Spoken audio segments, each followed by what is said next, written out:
नमस्कार. M news मराठीमध्ये आपलं स्वागत आहे. उद्या संत श्रेष्ठ ज्ञानेश्वर महाराज यांच्या पालखीचा 20वा या ठिकाणी असतो.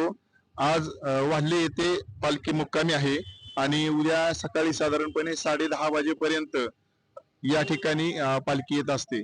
पुरंदर तालुक्यातून उद्या फलटण तालुक्यात म्हणजे आपल्या पुणे जिल्ह्यातून सातारा जिल्ह्यामध्ये या नदीच्या पलीकडे सातारा जिल्हा लागतो आणि उद्या पालखीचं प्रस्थान हे सातारा जिल्ह्यामध्ये होणार आहे. साधारणपणे उद्या 1 वाजता नीरा नदी येथे माऊलींच्या पादुकांना शाही स्नान घालून पालखीचं जे आगमन आहे ते सातारा जिल्ह्यामध्ये होत असतं. या ठिकाणी काही वारकरी दिसत आहेत, काही पोलीस प्रशासनातील अधिकारी दिसत आहेत. आपण त्यांच्याशी चर्चा करण्याचा प्रयत्न करणार. नमस्कार साहेब. नमस्कार, मी रमेश लक्ष्मण नागटिळक, पोलीस हवालदार. कुठून तुम्ही आता पालखी सोबत आहात? आम्ही सासवड येथून पालखी सोबत आहोत. सासवड, जेजुरी, वाल्हे. आज नीरा येथे आहे. उद्या नीरा येथे पालखी येत असून श्री संत ज्ञानेश्वर महाराजांची पालखी नीरा येथे येते आणि दुपारी स्नान होऊन ते लोणंद सातारा जिल्ह्यात प्रवेश करते पालखी. आम्ही सर्व वारकऱ्यांची सेवा करत आहोत. मग पालखी आज मुक्कामी कुठे आहे? आज वाल्ह्यात मुक्कामी आहे. मग तुम्ही पालखीच्या पुढे असता? पालखीच्या पुढे जे दिंडे येतात त्यांच्या सेवेसाठी आम्ही पुढे पोलीस बंदोबस्त लावण्यात आलेला आहे. आता उद्या पालखी सातारा जिल्ह्यामध्ये आगमन करते, मग तुमचा बंदोबस्त जो आहे तो इथपर्यंतच आहे का सातारा जिल्ह्यात देखील? नाही, आमचा बंदोबस्त इथपर्यंतच आहे. शाही स्नान झाल्यानंतर आमचा बंदोबस्त संपतो आणि सातारा जिल्ह्यात पालखी जाते. या ठिकाणी काही वारकरी देखील आहेत, आपण त्यांच्याशी देखील चर्चा करणार आहोत. कुठलं गाव तुमचं? कोकाटे हातगाव. किती वर्ष पालखीला वारीचं? 3रं वर्ष चालू आहे.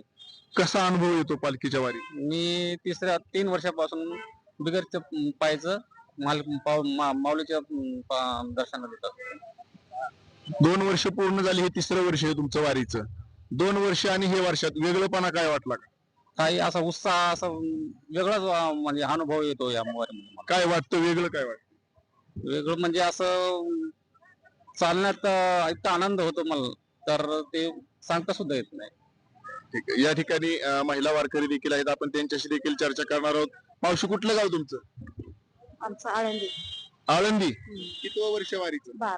12 वर्ष. कसं वाटतं वारी केल्यानंतर? छान वाटते. यावर्षी वेगळेपणा काय वाटतोय का वारीत?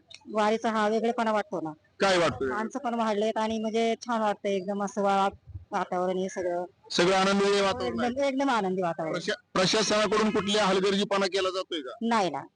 अतिशय भक्तिमय वातावरण आणि आनंदीदायी वातावरण आहे. उद्या या ठिकाणी माऊलींचं आगमन होणार आहे आणि उद्या नीरा नदी येथे शाही स्नान झाल्यानंतर माऊलींची पालखी ही सातारा जिल्ह्यामध्ये जाते. एम न्यूज मराठीसाठी मी मधुकर बनसोडे, नीरा.